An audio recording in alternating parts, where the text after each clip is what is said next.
Hello, model building fans. Here we go again. A BMCK out of the box build. This is I Gone Wild by Von Franco.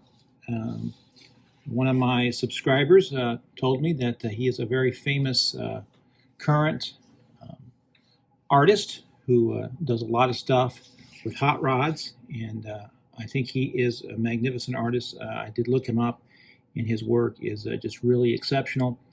And this is one of the model kits they made from one of his drawings and paintings. And here it is. You can see it there a little bit on the box there.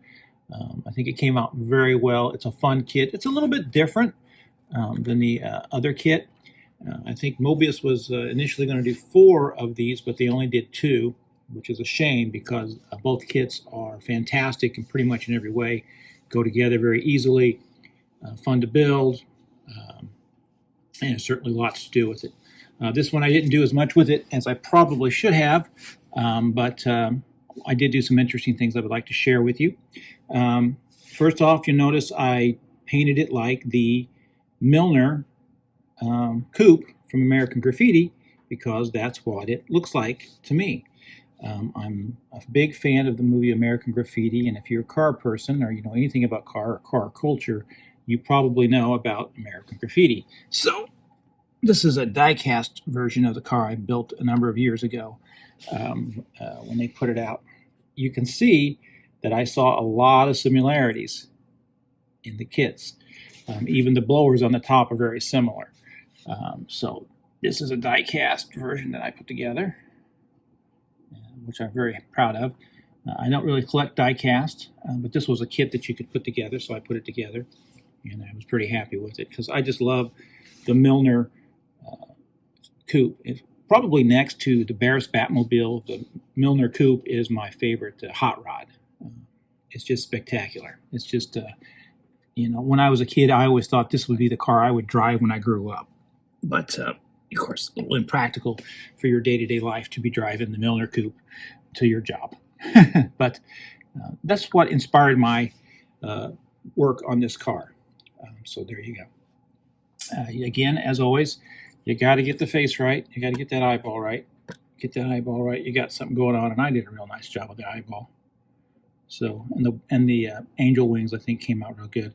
I probably could have put some a wash on that to bring the feathers out more now that I'm looking at it, but I'm happy with the way it looks as it is. So there's that. Of course, I painted it yellow, you know, like Milner. And it came out really, really good. This is another one of those kits where you could do any number of things with it, and that's what I did underneath here. If you look underneath here, none of this was on there. I made the undercarriage myself to give it a little bit more detail. So I did all that myself to bring it up. You can't really see inside there very well, but if you could see inside there really well, you notice that there's actually a little dashboard in there. I even put a little dashboard in there for the little eyeball monster guy to have. And a very easy kit. This is a perfect kit for beginner model builders. It's a perfect kit, you know, for parents to do with their kids.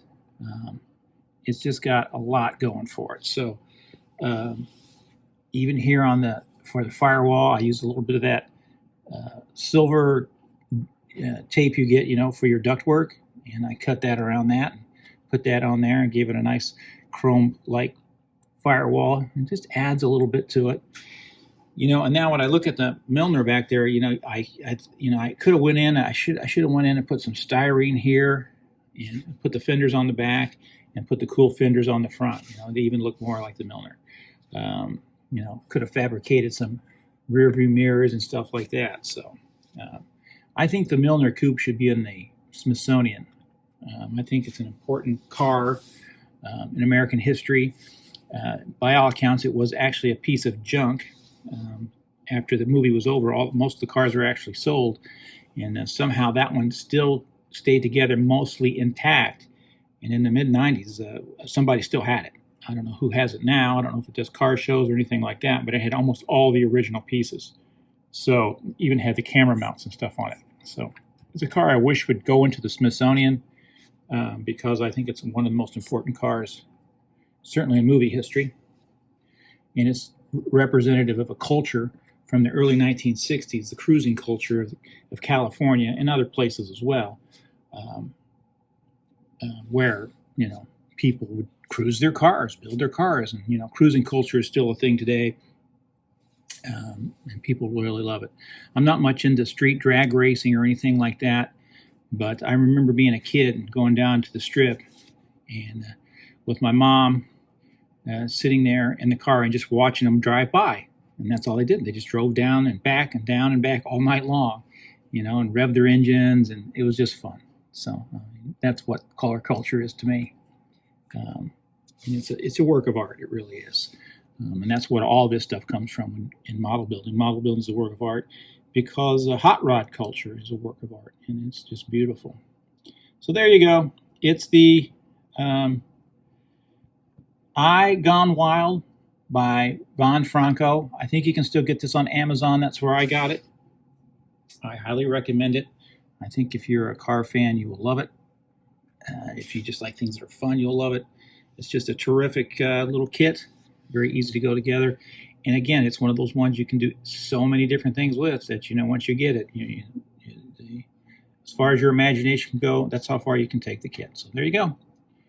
As always, model building is forever. Let's try to get some young people involved in model building so kits can be a little less expensive.